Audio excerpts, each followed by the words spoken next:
The Z-axis timing belt, which controls vertical movement, requires periodic replacement. Follow the procedures to reposition the milker and remove the cart cover. Loosen the screws on the belt cover, then release them using an electric screwdriver. To remove the pulley cover screw, insert a 2.5 mm Allen key into the shaft to create the counterhold setup required to release the fixing screw.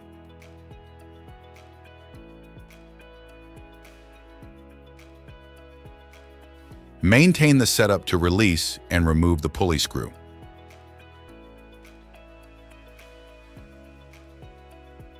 Next, release the adjustment nut, locking screw, and drive screw to release the belt tension.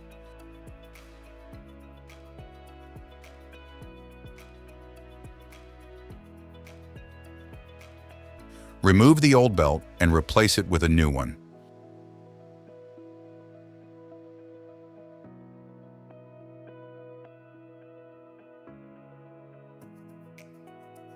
Use new screws with added Loctite.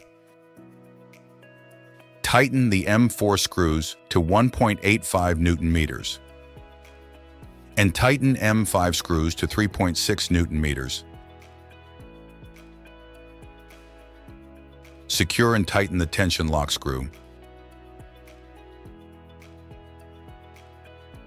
And tighten the adjustment nut. Use a frequency meter and gently flick the middle of the timing belt to confirm the belt frequency tension is from 125 to 145 Hz. Lock the adjustment using the locking screw and nut.